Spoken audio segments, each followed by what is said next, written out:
friends, welcome to today's Samayal. இன்னைக்கு நம்ம today's Samayalல ரொம்ப சிம்பிளா நல்ல குயிக்கா ஒரு சூப்பரான டேஸ்டியான ஸ்நாக்ஸ் ரெசிபி தான் பார்க்க போறோம். இது வீட்ல இருக்கக்கூடிய பொருட்களை வச்சு ரொம்ப சிம்பிளா எல்லாரும் செய்யலாம். அவ்ளோ டேஸ்டாவும் இருக்கும். இது இப்போ நம்ம எப்படி செய்யிறதுன்னு பார்க்கலாம். இது செய்யிறதுக்கு முதல்ல ஒரு பாத்திரத்துல 1 கப் அளவுக்கு வெல்லம் சேர்த்துக்கலாம். நான் இன்னைக்கு பொடிச்ச வெல்லம் தான் பயன்படுத்துறேன். கூடவே அதே கப்பாலே 1 கப் அளவுக்கு தண்ணி சேர்த்துட்டு ஸ்டவ் ஆன் பண்ணிட்டு அந்த வெல்லம் அப்படி கரைஞ்சு வந்தா மட்டும் போதும். நல்லா கொதிச்சு பாகாகணும் அப்படிலாம் கிடையாது. ஏன்னா அந்த வெல்லத்துல அந்த தூசு துரும்பெல்லாம் இருக்குல்ல, அதுக்காக தான் இந்த ப்ராசஸ். இப்போ பாருங்க, இந்த மாதிரி வந்துருச்சு. ஸ்டவ் ஆஃப் பண்ணிட்டு இதை அப்படியே நம்ம ஆற வச்சிடலாம். அடுத்ததா ஒரு மிக்ஸி ஜார்ல 1/4 கப் அளவுக்கு தேங்காய் சேர்த்துக்கலாம். இப்போ இதை ஒரு பல்ஸ் மட்டும் விட்டு எடுத்துக்கலாம். இந்த மாதிரி நல்ல தேங்காய் பூவா வந்த பிறகு இந்த சைஸ்ல வாழைப்பழம் 2 வாழைப்பழம் சின்ன சின்ன துண்டுகளா கட் பண்ணிட்டு சேர்த்துக்கலாம். கூடவே 2 ஏலக்காய் அதையும் சேர்த்துட்டு நல்ல நைஸா இந்த மாதிரி அரைச்சு எடுத்துக்கணும். இப்போ இது அப்படியே ஒரு வாரம் இருக்கட்டும். அடுத்ததா ஒரு பவுல்ல 1 கப் கோதுமை மாவு, நம்ம வெல்லம் அளந்தோம்ல அதே கப்பாலே 1 கப் அளவுக்கு கோதுமை மாவு சேர்த்துக்கலாம். கூடவே நம்ம அந்த வெள்ளை கரைசல் வச்சிருந்தோம்ல, அது நல்லா இப்போ ஆறி இருக்கு. இப்போ அதை நம்ம இதுல வடிகட்டிக்கலாம். இப்போ நல்லா ஒரு முறை கலந்து விட்டுங்க. கட்டிலாம் இல்லாம நல்லா இந்த மாதிரி உடைச்சு விட்டு கலந்து விடணும்.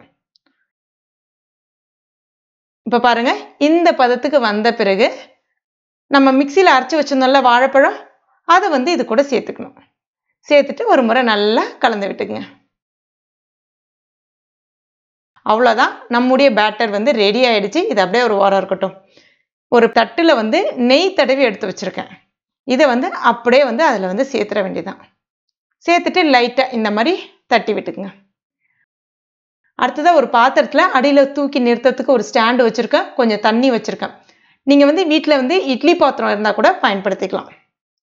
இப்போ இதுல அந்த தட்டை அப்படி வச்சிடணும். தண்ணி கொதிச்சுட்டு இருக்கணும். இப்போ இதை நம்ம மூடி வச்சிடலாம். சரியா ஸ்டவ் மீடியம் ஃப்ளேம்ல வச்சுக்கங்க. ஒரு 15 நிமிஷம் மட்டும் இருந்தா போதும், நல்லா வெந்துடும். இப்போ பாருங்க, ஒரு 15 நிமிஷம் ஆயிடுச்சு. நல்லா சூப்பரா வெந்து வந்திருக்கு. ஒரு குச்சி வச்சு இந்த மாதிரி குத்தி பாருங்க. சப்போஸ் உங்களுக்கு மாவு கொஞ்சம் ஒட்டுற மாதிரி இருந்துச்சுன்னா இன்னும் ஒரு 5 நிமிஷம் வேக விடுங்க. ஏன் சொல்றேன் அப்படின்னா, நான் ஃபிளாட்டா இருக்கக்கூடிய தட்டுல ஊத்திருக்கேன். சப்போஸ் நீங்க இன்னும் கொஞ்சம் குழியா இருக்கக்கூடிய தட்டா இருந்துச்சு அப்படின்னா அது வேகிறதுக்கு இன்னும் ஒரு 5 நிமிஷம் எக்ஸ்ட்ரா எடுத்துக்கும். அதுக்காக தான் எந்த அளவுக்கு வேக விடுறீங்களோ அந்த அளவுக்கு டேஸ்ட் ரொம்ப பர்ஃபெக்டா இருக்கும். அவ்வளோதான், இப்போ இது ரெடி ஆயிடுச்சு.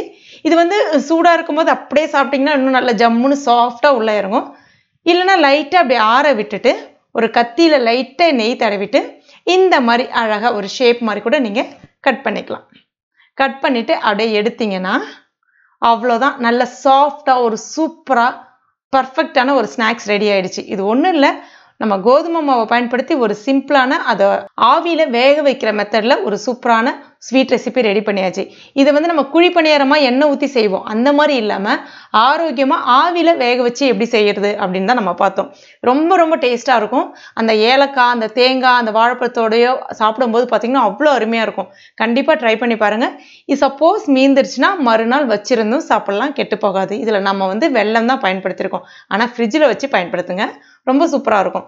அவங்களுக்கு மறுபடியும் இது நம்ம சூடு பண்ணி சாப்பிடணும்னா மறுபடியும் இட்லி பாத்திரத்துல ஆவியில வேக வைக்கிற மாதிரி ஜஸ்ட் ஒரு 2 நிமிஷம் மட்டும் வேக வச்சு கூட சாப்பிடலாம். நல்லா சூடா சாஃப்டா இருக்கும். கண்டிப்பா ட்ரை பண்ணி பாருங்க. ட்ரை பண்ணி பார்த்துட்டு மறக்காம எனக்கு கமெண்ட் பண்ணுங்க. இந்த வீடியோ உங்களுக்கு பிடிச்சிருக்கும் நம்புறேன். பிடிச்சிருந்தா லைக் பண்ணுங்க. உங்க நண்பர்கள் மற்றும் ஃபேமிலி மெம்பர்ஸ் கூட மறக்காம ஷேர் பண்ணுங்க. மேலும் இது போன்ற டேஸ்டி ரெசிபிகளுக்கு நம்ம டுடே சமையல் இது வரைக்கும் நீங்க சப்ஸ்கிரைப் பண்ணலன்னா உடனே சப்ஸ்கிரைப் பண்ணீங்க. கூடவே மறக்காம அந்த பெல் நோட்டிஃபிகேஷன் சிம்பிளை பிரஸ் பண்ணுங்க. தேங்க்யூ.